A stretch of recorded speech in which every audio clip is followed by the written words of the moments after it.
ETF index mutual funds నేర్చుకుని stock మార్కెట్లో రాణించాలనుకుంటున్నారా? వెంటనే ఈ నెంబర్కి కాల్ చేయండి. నమస్తే, welcome back to Suman TV. Present మనతో పాటు ఉన్నారు అనలిస్ట్ మందర్ కృష్ణారెడ్డి గారు. నమస్తే సార్. నమస్తే అమ్మ. సార్, బంగారం రేట్స్ ఒక రోజుకి చాలా తేడా వచ్చేస్తుంది. అంటే 500 పెరగడము, లేదంటే 20 రూపాయలు తగ్గడము. అంటే పెరిగినా తగ్గినా ఆడవాళ్ళు అనేవాళ్ళు కొనడం అయితే ఆపరు అనుకోండి. మరి 1,30,000 అయితే దాటేసింది బంగారం ధర. మళ్ళీ ఒక్కసారి అంటే మళ్ళీ పెరిగే ఛాన్సెస్ ఉన్నాయంటారా? చాలా మంది నిపుణులు ఏంటంటే 60,000 పడిపోద్ది, 70,000 పడిపోద్ది అని చెప్తున్నారు. ఆ ఛాన్సెస్ ఏమైనా ఉన్నాయంటారా? బంగారం ధర ఫ్లక్చువేషన్ చాలా ఎక్కువ జరుగుతూ ఉంది. ఈ వారం 15 రోజులు మనం 2 రోజులు గమనిస్తే కొద్దిగా పెరగడం, కొద్ది తగ్గడం, పెరగడం, ఇలాగే అక్కడక్కడే దోబూచులాడుతుంది. 120 నుంచి మొదలు పెడితే 130 మధ్యలో ఎక్కువగా ఇది నడుస్తూ ఉంది. మ్యాక్సిమం కొద్దిగా పెరిగి మళ్ళీ తగ్గడమే జరుగుతుంది తప్ప ఫ్లక్చువేషన్స్ ఉంటాయి తప్ప బ్రహ్మాండంగా బ్రహ్మాండంగా పెరిగే అవకాశాలు అయితే సూచనలు కనబడలేదు ప్రజెంట్గా. ఎందుకంటే మార్కెట్ అంతా కూడా ఫ్లక్చువేషన్స్ పెద్దగా లేవు, కొంచెం స్థిరమైన పరిస్థితులు కనబడుతున్నాయి. కాబట్టి ఈ రేట్లలో పెద్దగా తేడాలు రాకపోవచ్చు అనేది ఊహన. అయితే కొంతమంది నిపుణులు చెప్పేది ఏమిటంటే అమెరికన్ లోపల రెపో రేట్లు తగ్గుతున్నాయి కాబట్టి ఆటోమేటిక్గా అక్కడ బంగారం బ్యాంకులో పెట్టుకునేటువంటి డబ్బు చాలా మంది పెట్టుకోకుండా బంగారం మీద నిల్వ చేస్తే బంగారం రేటు పెరిగే అవకాశాలు ఉంటాయనేది కొంతమంది ఆలోచన. కానీ ఒకవేళ తగ్గితే మళ్ళీ వెంటనే దాన్ని ఒక 15 రోజులు పెరిగితే మళ్ళీ 15 రోజులు పెంచే అవకాశాలు కూడా ఉంటాయి. 1 మంత్ 2 మంత్స్ లోపల 3 మంత్స్లో డిసిషన్స్ మారిపోతూ ఉంటాయి. కాబట్టి ఏ ఒక్క సంఘటన మీద ఆధారపడి మనం బంగారం 100% పెరుగుతుందో మనం చెప్పలేము. అలాగే తగ్గడానికి కూడా పాసిబిలిటీస్ ఉన్నాయి అనేది మరొక వాదన. ఈ 2 వాదనల మీద నడుస్తున్నాయి.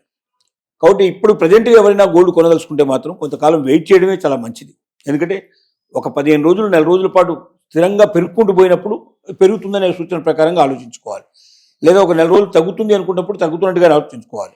అంతేగాని 1 రోజు, 2 రోజులు, 4 రోజులు తేడాన్ని బట్టి మనం డెసిషన్కి రావడం చాలా కష్టం. కానీ దీంతో పాటు వెండి కూడా మనకు విపరీతంగా పెరుగుతుందని చూస్తున్నాం.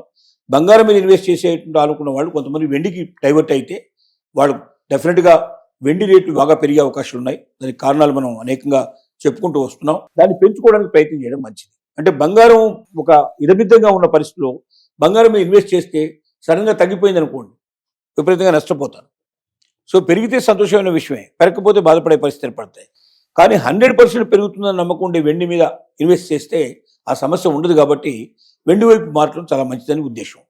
రెండోది, ఈ మధ్యకాలంలో చాలా వరకు హాల్మార్క్ బంగారం కూడా డూప్లికేట్ అవుతోంది. అంటే ఒరిజినల్ హాల్మార్క్ కాదు పెట్టేది, హాల్మార్క్ను కూడా వాళ్ళు కాపీగా చేసి హాల్మార్క్ ఒరిజినల్ కాకుండా నిజమైన 24 క్యారెట్స్ బంగారం కాకుండా 22 క్యారెట్స్ బంగారం కాకుండా తక్కువ విలువ ఉండేటువంటి బంగారాన్ని హాల్మార్క్గా చూపించేందుకు ప్రయత్నం చేస్తున్నారు. ఎక్కువ కల్తీ అయిన దాన్ని హాల్మార్క్గా చూపించే ప్రయత్నం చేస్తున్నారు. హాల్మార్క్ అంటే 100% గ్యారెంటీ ఉండేదానికి హాల్మార్క్ అంటారు. హాల్మార్క్ కొంతమందికి మాత్రమే గవర్నమెంట్ ప్రత్యేకంగా వాళ్ళకి లైసెన్స్ ఇస్తుంది. ఆ లైసెన్స్ ఇచ్చే వాళ్ళు ఇచ్చినటువంటి హాల్మార్క్లో ఏమైనా తేడా వస్తే వాళ్ళు జవాబుదారీ అవుతారు. వాళ్ళు ఎక్కడున్నా పట్టుకొస్తారు, తీసుకొచ్చి వాళ్ళు జైల్లో వేస్తారు. వాళ్ళ దగ్గర మొత్తం డబ్బు వసూలు చేస్తారు, ప్లస్ వాళ్ళకి జైలు శిక్ష కూడా పడుతుంది. కానీ ఈ డూప్లికేట్ హాల్మార్క్ ఏదైతే ఉందో చేసేటువంటి వాళ్ళని వాళ్ళకి సంబంధించిన ఇన్ఫర్మేషన్ ఏమి ఉండదు. దీన్ని కొన్ని షాపుల్లో కూడా పెట్టి అమ్ముతున్నట్టుగా ప్రైవేట్గా చేసేవాళ్ళు చాలామంది ఈ హాల్మార్క్ అని చూపించేసేసి బయట అమ్మే ప్రయత్నాలు జరుగుతున్నాయి. కాబట్టి హాల్మార్క్ నిజమైందా కాదా అనేది హాల్మార్క్ లైసెన్స్ హోల్డర్ ఉండేటువంటి హాల్మార్క్ దగ్గరే మనం చేయించుకోవాలి. ఆ లైసెన్స్ హోల్డర్ మనకు అన్ని చోట్ల కనబడుతూ ఉంటారు. మీరు ఆన్లైన్లో కుట్టినా కూడా హాల్మార్క్ లైసెన్స్ హోల్డర్ ఎవరని చెప్పంటే మీకు ఆటోమేటిక్గా వాళ్ళ అడ్రస్లు తెలుస్తాయి, ఫోన్ నెంబర్లు తెలుస్తాయి, మాట్లాడచ్చు. రెండోది, మీకు ఎక్కడైనా సరే డూప్లికేట్గా హాల్మార్క్ ఎక్కడైనా కనబడితే మీరు వెంటనే చేయాల్సిన పని ఏమిటంటే BIS, bureau of Indian standards అని మీరు కొట్టి హైదరాబాద్ అని కొడితే bureau of Indian standard Hyderabad address వస్తుంది. లేదా ఏ ప్రాంతం కావాలంటే ఆ ప్రాంతం BIS అని మీరు కొట్టేసి బ్యూరో ఆఫ్ ఇండియన్ స్టాండర్డ్స్ అని కొట్టేసి మీరు లోకల్ అడ్రస్ అని కొట్టేస్తే లోకల్ అడ్రస్ వస్తుంది, లోకల్ ఫోన్ నెంబర్ వస్తుంది.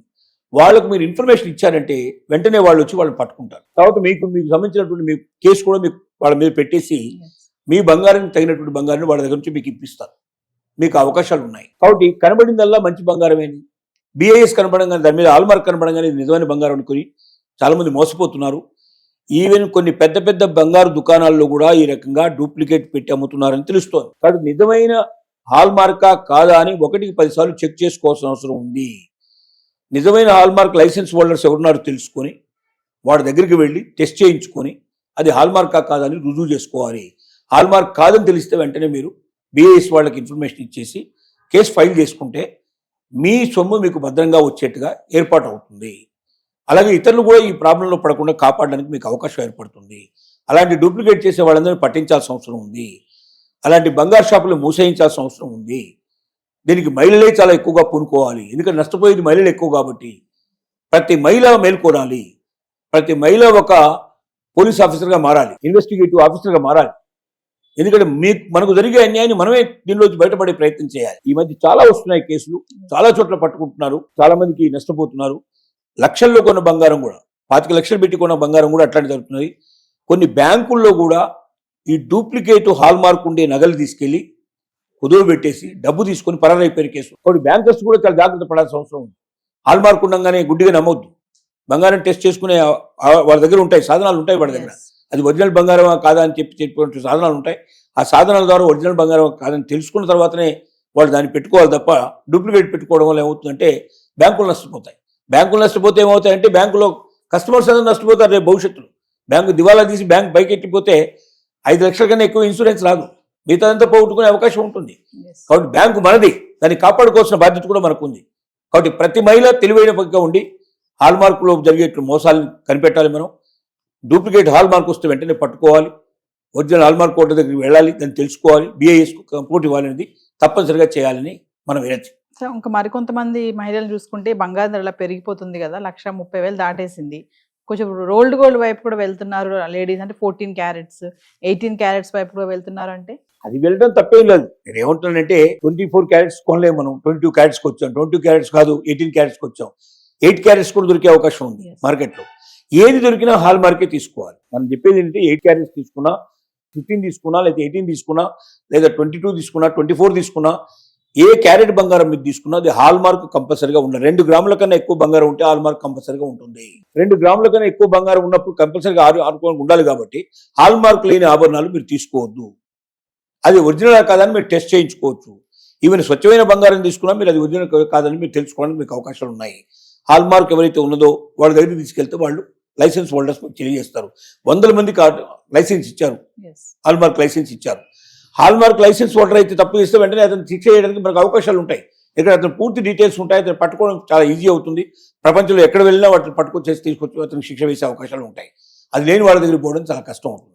ఈ విషయాలు మనం జాగ్రత్త పడి, మీరు ఏ క్యారెట్ కొన్నా పర్లేదు కానీ ఆ క్యారెట్కి హాల్ మార్క్ కంపల్సరీగా ఉండాలి. ఒరిజినల్ హాల్ మార్క్ కావాలి. అదొకటి మీరు జాగ్రత్త పడమని మనం వాళ్ళకి సలహా ఇస్తున్నాం. Thank you.